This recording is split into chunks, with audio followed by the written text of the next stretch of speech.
రెండో సమూయేలు 8వ అధ్యాయం. దావీదు ఫిలిష్తీయులను ఓడించి లోపర్చుకొని వారి వశంలో నుండి మెతెగమ్మాను పట్టుకొనెను.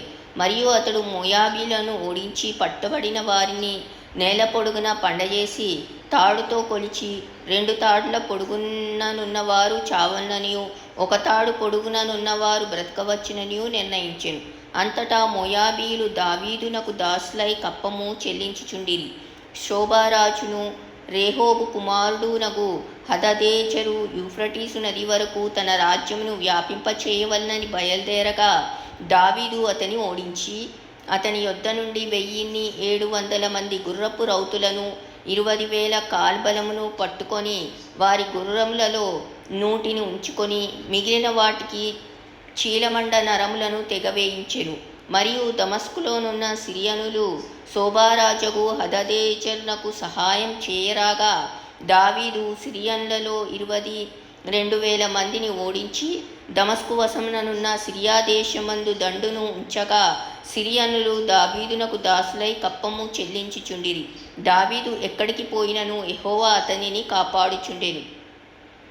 హదదేజరు సేవకులకున్న బంగారు డాలు దావీదు పట్టుకొని యెరూషలేమునకు తీసుకొని వచ్చెను.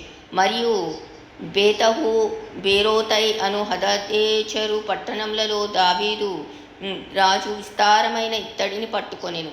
దావీదు హదదేజరు దండు అంతయు ఓడించిన సమాచారము హమాతు రాజైన తోయికి వినబడెను.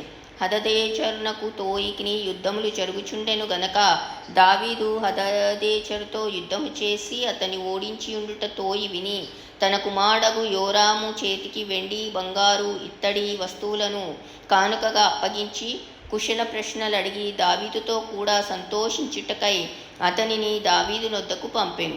రాజైన దావీదు తాను జయించిన జనముల యొద్ద పట్టుకొనిన వెండి బంగారములతో వీటిని చేర్చి యెహోవాకు ప్రతిష్ఠించెను. వాటిని అతడు సిరియన్ల యొద్ద నుండియు మోయాబీయుల యొద్ద నుండియు అమ్మోనీయుల యొద్ద నుండియు ఫిలిష్తీయుల యొద్ద నుండియు అమాలేకీయుల యొద్ద నుండియు రేహోబు కుమారుడగు హదదేజరు అను షోబారాజు నొద్ద నుండి పట్టుకొని ఉండెను.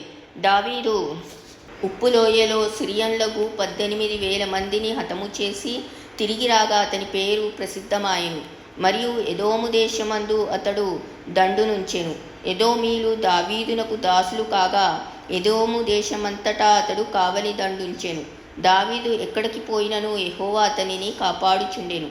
దావీదు ఇశ్రాయేలీయులందరి మీద రాజై తన జనులనందరినీ నీతి న్యాయములను బట్టి ఏలుచుండెను. సెరూయా కుమారుడగు యోవాబు సైన్యమునకు అధిపతి అయి ఉండెను. అహీలూదు కుమారుడగు యెహోషాపాతు రాజ్యపు దస్తావేజుల మీద ఉండెను.